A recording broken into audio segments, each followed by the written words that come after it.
What's good, y'all? Your boy Vincent Goodwill was tripping today. Talk about the NBA championship.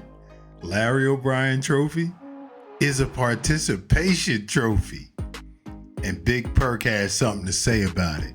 Yo, I'll be over on Twitter getting it in with all them debates. LeBron, Jordan, all that. Follow me on Twitter, man. Second Take, MPSE. Just look me up. We'll have some fun. Let's get to it. All the rest of it. It's dynasty or parity, which is better for the sport? I think dynasty is better for the sport because if we're going to look at the way that the NBA experienced its golden age, those 2 decades where it went from Magic and Bird and Isaiah in between to Michael Jordan, that's where you had the greatest explosion in growth. And it's not just because those guys hoarded the championships.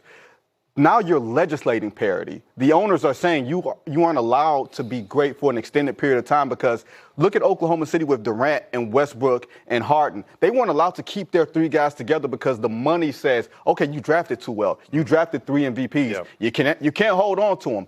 The reason that the Knicks won this championship is because Minnesota could not afford to hold on to Karl Anthony Towns, and he became the final piece for them. So it's going to also cost the Knicks on the back end. But to your general question, I like to know that greatness is validated. How do we know that any of the last 8 champions are actually validated because they have not done it again?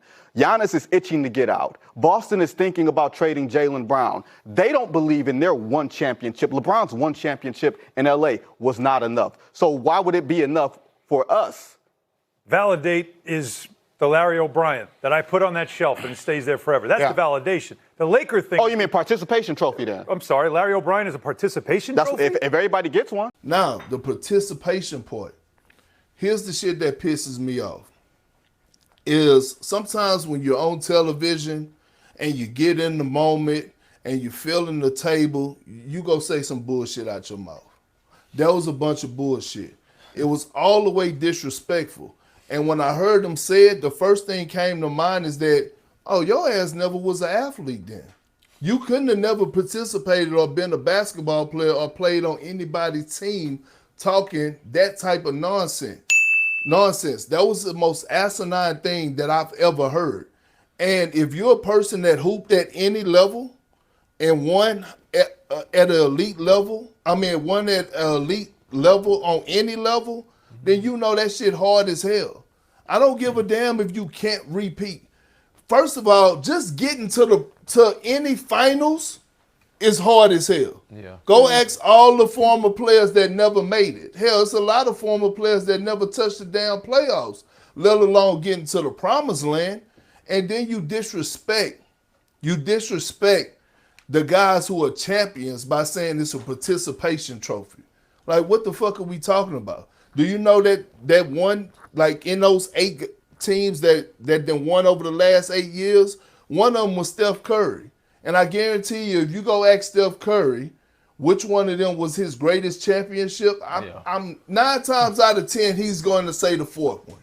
Not just because he won finals MVP, but because he had to overcome the obstacle of being a defensive liability. And he did that. Like, he could actually say, right. And he actually could say that, hey, you know what? I actually led this team. I actually did it offensively and defensively. And I just think, again, Allie, I go back to this point.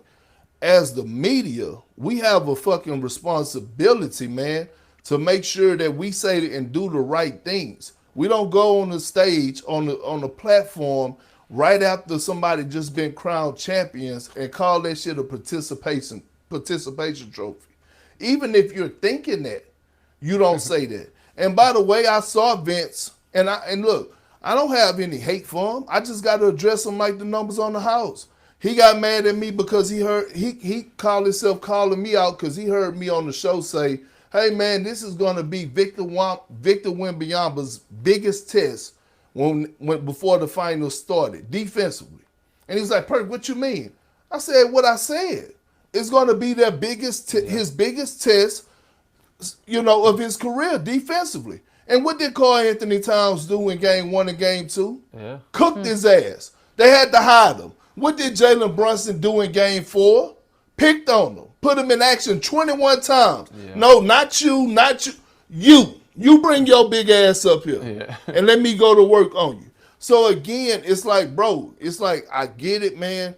Everybody search for the hot take that's gonna go viral. And listen, I do First Take a lot, and it's First Take for a reason. And I love being on First Take because I love being controversial. I love going back and forth. I love debating my point, and I love getting in arguments and heated debates about basketball and sports. But you got to hold yourself accountable and responsible. That was bullshit what Vince said. A participation trophy? Straight up, bro. Yeah. That was bullshit. Yeah, no, it was And it makes everybody look bad in the media. All right, y'all. The reason people can't repeat is because of free agency. And don't blame LeBron.